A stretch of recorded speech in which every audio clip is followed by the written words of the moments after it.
बिस्मिल्लाहिर्रहमानिर्रहीम। नाजरीन अस्सलाम वालेकुम वरहमतुल्लाहि वबरकातुहू।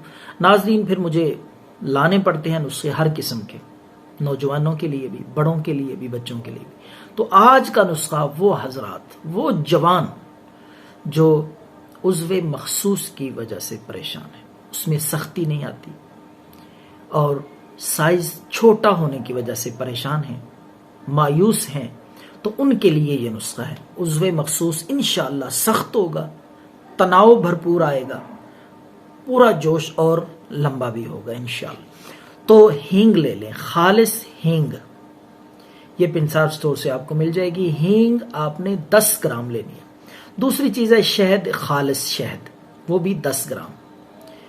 हींग को पीसना है आपने अच्छी तरह। पीसने के बाद शहद में मिक्स कर लें, एक क्रीम सी बन जाएगी। दोनों को अच्छी तरह मिक्स करें, हींग और शहद। तो बारीक पीस के मिक्स करके एक क्रीम और लेप सा तैयार कर लें। रात को सोने से पहले आप उज़्वे मखसूस पे लगा लें और ऊपर से मलमल का कपड़ा, बारीक नरम मलमल के कपड़े की पट्टी बांध लें आहिस्ता से। तो ये 10 दिन तक ये अमल करें, हैरान कुन रिजल्ट आप देखेंगे इंशाअल्लाह अज़ीज़। वो हजरात जो परेशान हैं उज़्वे मखसूस की सख्ती की वजह से, तो ये नुस्खा जवानों के लिए है, बहुत कीमती है, बेज़रा। दुआओं में याद रखें। अल्लाह।